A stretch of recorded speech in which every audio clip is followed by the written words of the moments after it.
आनंदात गर्जना त्या कोण असते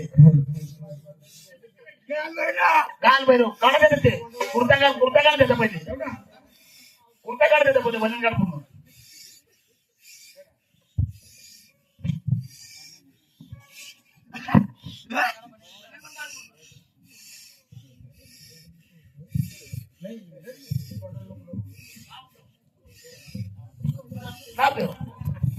पूर्ण एक मिनिट आता त्याची आरती दे भस्माची आरती दे डायरेक्ट त्याला हॅलो हाय जय देवा भैरवाची वाहुतारा ही वाहुतारा आरती वाळू रे माझ्या काळ भैरवा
काठीचा काल भैरवणार लक्षात बघ जर काढबद्दल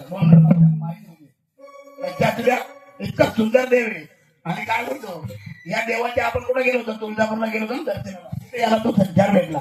या देवाचा संचार लक्षात ठेवा. आई तुळजाभवानी या मंदिरामध्ये किती भैरवांचे हे माहिती का 8 भैरवनाथ तिथे किती 8 मधले 4 अदृश्य आणि 4 फक्त तिथे दिसतात. काल भैरवनाथ रुद्र भैरवनाथ पीर भैरवनाथ असे 4 तिथे प्रतिमा आहे. या आपल्याला बघायला भेटतात. देवीच्या रक्षणासाठी ठेवलेले आले त्या फक्त मंदिरात गेलो काय केलं आपण मंदिरात त्या आपण पोरी होते आतमध्ये पहिले दर्शनाला मंदिरात गेलो ना देवाचा वारा सुटला. त्याला बोलतात भूता जायचा नंतर राजा एकदा येऊन सुटला ना त्या सापासारखा. म्हणजे आम्हाला एवढा आठवत आहे एक कार्यक्रम करीत असताना त्या कार्यक्रमामध्ये पहिले घोणी आले घोणी हे कोण आहे शेष नागाचा जावा आहे जोगाईचा पती आला का त्यांच्या पत्नीचं नाव काय आहे जोगाई माता अंबा जोगाईला तिचं मंदिर आहे. अलग त्या शेष नागाच्या पहिल्या दिवशी मुक्काम कुठे गेला महालक्ष्मीला. त्या बहिणीने काय सांगितलं तिथे जाऊ नका विचार नगरीमध्ये तिथे काही होऊ शकतंय. पण देवाने ऐकलं नाही. जायचंय म्हणजे जायचंय. त्या देवीला जिंकून आणली तिला पत्नी केली आणि घोड्यावर बसून देव आले. काशीचा काळ भैरवनाथ होता त्याला. आपण काय बोलतो याचा अवतार कसा झाला ब्रह्म विष्णूला जेव्हा गर्व झाला. ऐका काय सांगतो तुम्ही ब्रह्म विष्णूला देवा बरोबर सांगतो का ब्रह्म विष्णूला जेव्हा गर्व झाला तेव्हा ब्रह्म बोलतो मी श्रेष्ठ आहे विष्णू बोलतो मी श्रेष्ठ आहे. हे दोघे कुठे गेले कैलासावर शंकराकडे देवा आमच्यामध्ये श्रेष्ठ कोण आहे देव असतो. अरे एवढा मोठा गर्व झाला तुम्हाला देवाने हा उजवा झटकला आणि देवाची उत्पत्ती केली. फक्त जा विष्णू देवाला सांगितलं याचे चरण परचे करून नये आणि ब्रह्मदेवाला सांगितलं शिर परचे करून नये. दोघे कामाला लागले. आपण 2 मिनिटं झाला दोघे कामाला लागले. पार पाताळात गेला विष्णुदेव.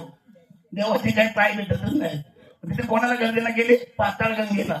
आई आता माझी मदत कर मला काही देवाचे चरण दिसतच नाही. तेव्हा आईने काय म्हटलंय वरती जा आणि ते देवाचे तुम्ही 2 बाजू आहेत फक्त. एक काय करतो जन्म देतो एक पालन पूजन करतो आणि एक पोटा पाण्याचं देतो. असे तुमचे 3 बाजू आहेत. ब्रह्म विष्णू महेश बोलतो आपण त्याला. तिथे जाणं देवाला चरण आहे. त्यावेळेला विष्णुदेव त्याला चरण येतो. शिवशंभूला देवा माझ्याकडनं चुकी झाली मी तुमची परिचय घ्यायला गेलो. तेव्हा देवाने अभय म्हणजे आशीर्वाद देतो. तुम्ही माझ्या प्रत्येक जन्मामध्ये माझ्या समोर असाल. पहिल्या जन्मात कोण झाला नंदी दुसऱ्या जन्मात तो झाला कुत्रा मग तिसऱ्या जन्मात झाला नाग. आता तो देवाजून पण त्याच्या जोडीला आहे. त्याच्यानंतर ब्रह्मदेव तर कोण पूजाच केली नाही कारण ब्रह्मदेव हा खोटा होता. आणि ब्रह्मदेव काय करतो वरती कोणाला सांगतो जाऊन आकाशगंगेला आणि माझ्या जोडीला पण खोटा बोलायला देवाच्या कारण देव अंतर्ज्ञानी होता. देवाला सगळं काही कळत होता. पण ती बोलली मी येणार नाही बाबा देवाला खोटा आवडत नाही कारण तो सर्वश्रेष्ठ देव आहे. त्याला खोटा आवडत नाही. वाटलं तर माझ्या बहिणीला घेऊन जा. बहिणी कोण धारकेतकी आणि गायत्री यांना दोघींना घेऊन जातात. धारकेतकी पहिले येते देवा माझ्या समोर ब्रह्मदेवानी शिराचं दर्शन घेतला. शिवशंभू परत विचारतात खरं सांगते ना तू हो बोलते माझ्या समोर दर्शन घेतला.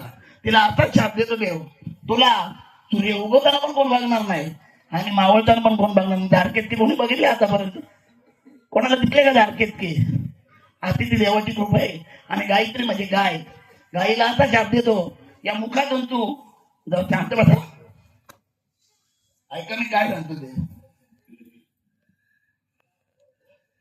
गायत्री म्हणजे गायीला असं शाप देतो या मुखातून तू घाण बोलले इथून तू घाणच करते. लोक तुझं दर्शन मागून घेतील कारण तू मागून गोमित्र आणि शेण देते. हे आपल्या विधीला वापरलं जाते. असं त्याचं शास्त्र आहे लक्षात ठेवा. दे आरती परत खेळू दे जरा थांब जरा 1 मिनिट. देवा या काठीच्या काल भैरवनाथाची गर्जना केली म्हणजे या घाटावर तुम्ही कुठे बसलेत आम्हाला दाखवा फक्त संभाळ दे.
काढलेला आहे.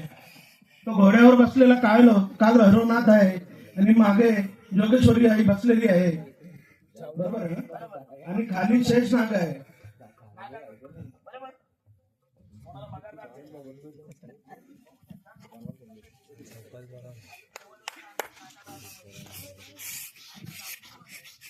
महाराज हा चमत्कारच आहे. भंडाऱ्यात गाडलेले देव आहेत आणि ते प्रत्यक्ष काढलेले आहेत त्यांनी.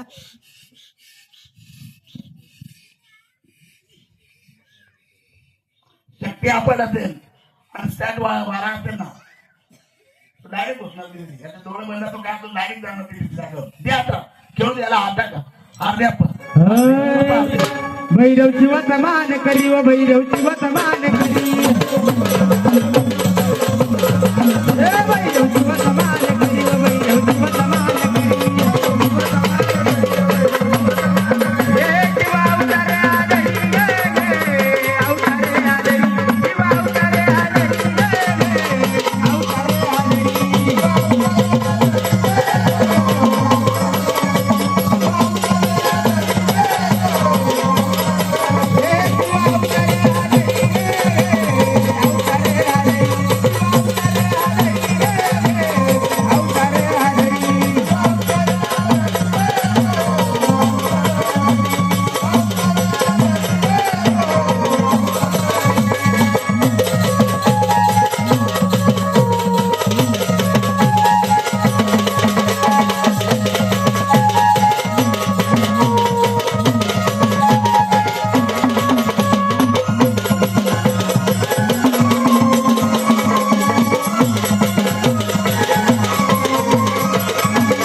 भैरवनाथाची गर्जना केली आपल्या.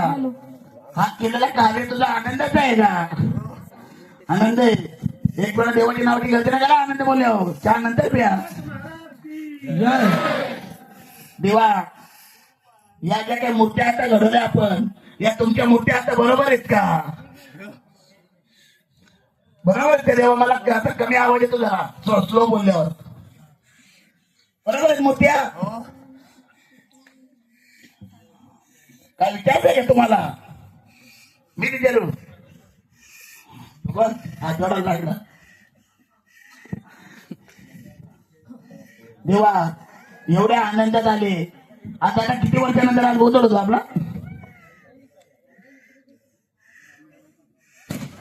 किती वर्षानंतर गोंधळ होतो आपला? ते पण देवाने सांगायचा का? हा, एवढा आनंद मिळाला होता का कधी? एवढा आनंद कधी मिळाला होता का? कधी बोलाल मग? हा, ते पण देवाकडनं घेणार का बोलून? मी काय सांगितलं होतं तुम्हाला? एकदा बसले ना, 2 वाजलेत बघा, कोण बोलणं पण नाही का मला जरा जाऊ दे वाचून विचारून. कसा संचार आहे, कसा देखाव आहे देवाचा. एकदम मन रमला ना त्याच्या नगरीमध्ये मोठं मन रमला ना, तर उठणार पण नाही. हे असं आहे. आज शक्ती तुमची जागृत झाली. एवढ्या नंतर त्याच्यात कोण बाबा जुने आले असते तर बात झालं की शक्ती नवीन आली. नवीन पिढीमध्ये अशी बोलतात. आता तुमची कितवी पिढी आहे दादा? आता इथं किती पिढी आहे? पिढी हा का? म्हणजे 5व्या पिढीचा माणूस अजून आहे का? मग आता किती पिढ्या आहेत? आता 3 पिढ्या आहेत. मग 3 पिढ्या काही कमी झाल्या का तरी पण? म्हणजे आजोबा, वडील आणि पोरं ना, नातू पण असेल का तरी 4था. मला तर असं वाटतंय. म्हणजे एवढा आनंद आहे आज तुमच्या बोलाच्या पण चेहऱ्यावर बघितलं ना, असं वाटत नाही का तो कुठं रागावलाय, संतापलाय का काय, टेन्शन मध्ये आहे का काय. उत्सव म्हणजे उत्सवच झालाय तो. म्हणजे कसं बोलतो एखादं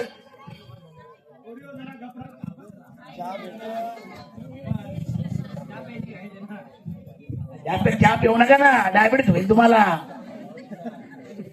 मारल बोंबा मग. ते अख्ख्या जर घालत त्यांना चहा द्या ना पहिले. तर आम्हाला मजा करायला लागते का? राग नका म्हणू. हा, नाही तर बोलाल महाराज नुसतं आमच्याच मागे लागलं तिथं हात धरून. असं नको. देवा, या काशीचा राजा तू, आणि काशीवरून आला देवा. जा त्या घाटावर आणि तुमचं तुम्ही शांत व्हा. जा त्या घाटावर तुमचा आनंदात एकदम जा आनंदात. आता सगळ्यांनी पुढे बसा जा. आता आपण एकदम जोरात फास्ट बघू. आता अजून सगळ्यांनी असे पुढे या. आता अर्ध्या बाजूला लेडीज बसा, अर्ध्या बाजूला जेंट्स बसा. मस्त पैकी. आता मागे राहू नका. पॉकेट माझ्याकडे द्या वाटलं तर. घातलं माझा मित्र.